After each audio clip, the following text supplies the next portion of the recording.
Gesso Palena è un comune di circa 1200 abitanti in provincia di Chieti, in Abruzzo. La parte antica del paese è di origine medievale e si erge su uno sperone gessoso che domina la valle dell'Aventino. Facciamo una camminata proprio nel borgo antico per conoscere gli aspetti più importanti del luogo.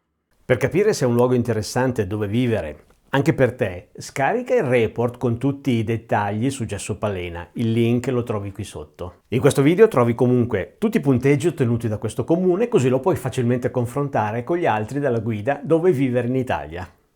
Io sono Aurelio Manzi, sono un insegnante ma sono anche un naturalista e un botanico. Mi occupo di piante e dei rapporti tra le piante e gli uomini. Qui stiamo entrando nella parte vecchia di Gesso Palena. Questo centro storico fu realizzato circa 1200 anni fa e fu realizzato su una rupe di gesso, scavando il minerale e costruendo le case gli ambienti all'interno della roccia e poi edificando in verticale. E qui potete vedere il gesso macrocristallino come si presenta.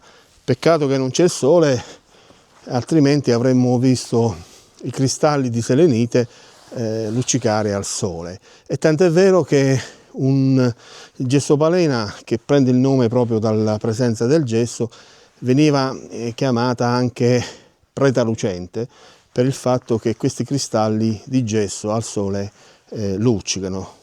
Le prime notizie, come dicevo prima, ce l'abbiamo nel IX secolo di gesso e qui già fu costruito un castello perché era la dipendenza del monastero di Monte Cassino e da qui si dominava tutta la valle dell'Aventino. Però poi il paese è stato abbandonato, questa parte qua, in seguito al terremoto del 1933 e in seguito alla seconda guerra mondiale. Praticamente qui ci sono stati i tedeschi, c'era la linea Gustav e i tedeschi hanno distrutto in maniera deliberata tutti i paesi che stavano sulla linea Gustav, per cui le case sono state fatte saltare in aria una per una. Quindi la guerra ha portato grosse distruzioni e anche ha fatto numerose vittime, per cui qui, come risposta alla barbarie del nazismo, si creò un movimento di resistenza che confluì nella Brigata Maiella. In quest'area, nella Valle dell'Aventino, è nata la Brigata Maiella, che è una formazione partigiana che insieme alle truppe inglesi e alle truppe polacche ha risalito la penisola italiana sul versante adriatico. Sono stati tra i primi a entrare a Pesaro, a liberare Pesaro, Brisighella, Bologna, e gli ultimi maiellini, partigiani della Brigata Maiella, si sono spinti a combattere i tedeschi fino ad Asiago. È stata una bellissima pagina di storia scritta dai pastori, dai contadini di questa vallata. Possiamo osservare i ruderi delle vecchie abitazioni. Generalmente nel piano terra c'erano le stalle, c'erano i fondaci e poi erano case torre e nelle parti più in alto abitavano le persone. A sinistra c'è ciò che rimane della chiesa di Sant'Antonio, mentre a destra ci sono i ruderi della chiesa del Rosario, la vecchia chiesa di San Valentino. Fino al 1933, prima del terremoto del 1933, più o meno qui sopra sulla rupe abitavano circa 3.000 persone. Il gesso è una roccia sedimentaria e vaporitica, è una roccia che però è molto tenera, si sfalda facilmente, insomma. Peraltro su queste rupi ci sono anche molte specie di piante rare. Qui ne vedete una, questa qui è la Tamanta sicula, è una pianta del sud Italia che si spinge a nord fino a Gesso Palena. Io sono Giuseppe Tiberini e sono il vice sindaco di Gesso Palena con delega al marketing territoriale e sviluppo economico, quindi agricoltura, turismo e commercio. E noi ci stiamo dando da fare per pubblicizzare un po' questo paese, la nostra cultura, la nostra storia e le nostre tradizioni, attraverso diversi progetti legati sia dal punto di vista dell'agricoltura e sia dal punto di vista turistico. Stiamo sviluppando un progetto sull'agricoltura e sull'enoturismo in pratica, che parte dal riconoscimento di 2 vitigni autoctoni del nostro territorio, il Nero Antico e il Taulase, e più un altro vitigno che è un clone di Sangiovese che si chiama Vedovella Nera. Il tutto valorizzato col nostro marchio di zona, che è il marchio di Preta Lucente, paese della pietra lucente, in dialetto Preta Lucente.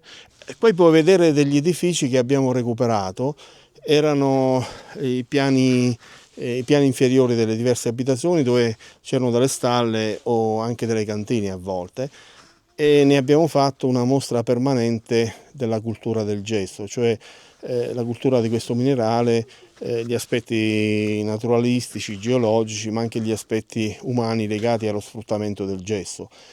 Ecco, quando parlavo del recupero di questi ambienti per farne un museo, una mostra permanente sulla cultura del gesso, però noi utilizziamo anche questi ambienti per delle mostre e soprattutto durante la festa Gessi di Vino, e qui ci sono delle cantine, diverse cantine che vengono a esporre i loro vini.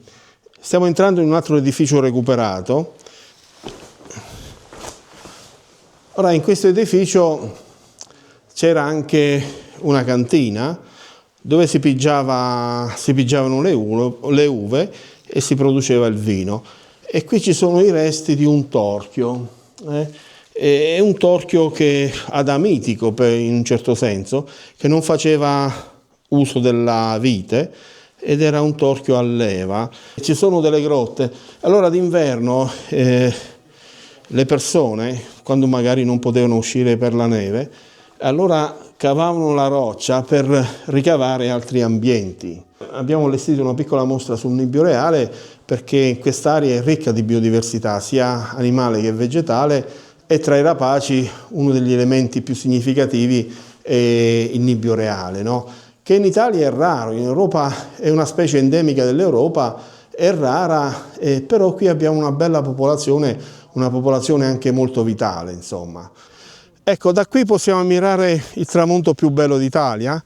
Il sole tramonta sulla Maiella, questa montagna che per noi abruzzesi è una montagna sacra, tant'è vero che la impreghiamo anche, mannaggia la Maiella è un'espressione tipica degli abruzzesi. E qui abbiamo un'idea della Valle dell'Aventino, una valle bellissima, segnata ad occidente dalla Maiella, ad oriente dalle colline argillose di argilla scagliosa o dell'Oligocene, e poi verso nord-nord-est c'è il mare Adriatico. Ed è una valle ricchissima di biodiversità, legata al mondo vegetale ma anche al mondo animale. Qui abbiamo orsi, abbiamo lupi, cervi, caprioli, lontre nei fiumi, corvi imperiali, nibbi reali. Quindi c'è una ricchezza straordinaria sia per quanto riguarda la flora che la fauna. Però c'è un altro aspetto interessante, c'è anche una grande biodiversità legata all'uomo, cioè una biodiversità creata dall'uomo attraverso 7.000 anni di agricoltura. Sono state selezionate varietà di grani, di cereali, varietà di legumi, e poi abbiamo grandi varietà di ortaggi, per esempio il peperone di Altino, che fu introdotto dall'America nel XVIII secolo, il sedano nero di Torricella, la cipolla limone. Quindi abbiamo una grandissima varietà di ortaggi, ma anche di alberi fruttiferi, e proprio qui a Gessopalena abbiamo recuperato un vitigno autoctono, il Nero Antico di Gessopalena, ma stiamo studiando anche altri 2 vitigni che sono autoctoni, che non sono iscritti nell'elenco ufficiale dei vitigni italiani. E lo stesso per l'ulivo. Qui proprio nella Valle dell'Aventino probabilmente è nata una cultivar olivicola molto interessante, che è l'oliva in tosso. Ovviamente ci sono anche molte varietà di fruttiferi, di mele, di pere, molte delle quali hanno una distribuzione limitata a quest'area. E allora noi vorremmo fare di questa ricchezza biologica, di questa ricchezza agronomica, vorremmo fare una bandiera di questa vallata, e quindi stiamo mettendo insieme i paesi che gravitano sulla Valle dell'Aventino, uniti insieme nel nome della biodiversità. e vorremmo che questa biodiversità possa trasformarsi anche in opportunità economica, soprattutto per i giovani locali, ma che possa attrarre anche persone da fuori. Insomma, questo ci preme molto, che questa zona possa diventare un polo attrattivo per molti giovani che provengono dalle città italiane, ma anche dall'Europa, e questo sta avvenendo. Però un altro aspetto interessante che vorremmo trattare è, insieme al recupero della biodiversità agronomica e naturale, anche il recupero della diversità culturale, quindi le tradizioni locali, i dialetti locali. Altro progetto importante che stiamo portando avanti è quello di ricostruire il borgo medievale in 3D, digitalizzando il borgo medievale. Il progetto si chiama proprio Gessopalena 3D e noi andiamo a ricostruire il borgo con la tecnica della realtà aumentata.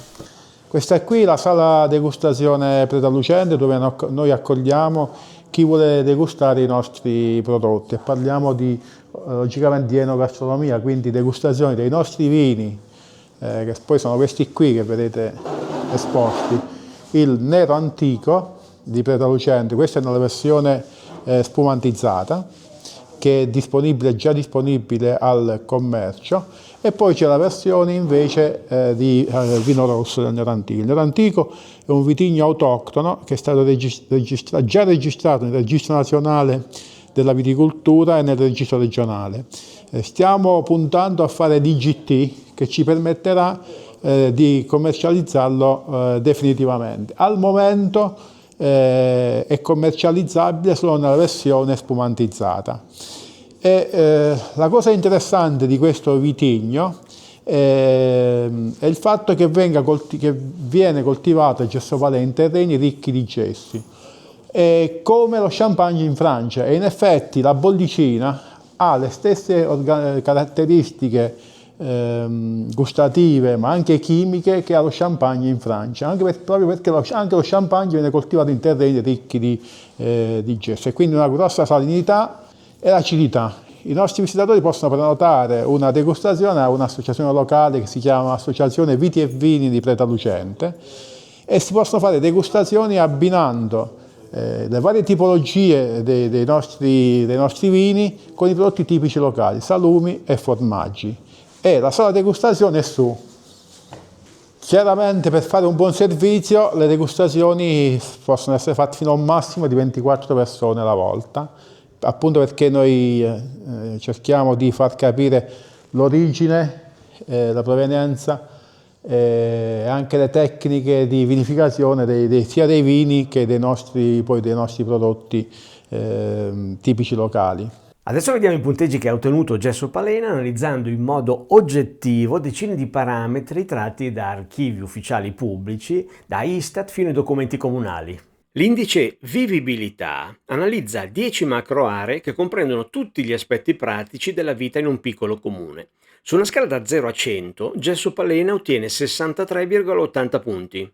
Per l'indice evoluzione abbiamo preso in considerazione il progetto Aventino Valle della Biodiversità, e quindi su una scala da 0 a 10 ottiene 9 punti, come gli altri comuni che fanno parte del progetto. L'indice vitalità analizza dati demografici, indice di vecchiaia, reddito medio, tendenze e altro. Su una scala da meno 10 a più 10, Gessopalena ottiene meno 6,50 punti. Infine l'indice globale, che si ottiene elaborando in modo ponderato tutti i risultati precedenti. Su una scala da 0 a 100, Gessopalena ottiene 56,82 punti. Ecco, ora hai tutti gli elementi per capire se Gessopalena può essere un posto interessante dove vivere anche per te, e lo puoi facilmente confrontare con gli altri comuni della nostra guida Dove vivere in Italia.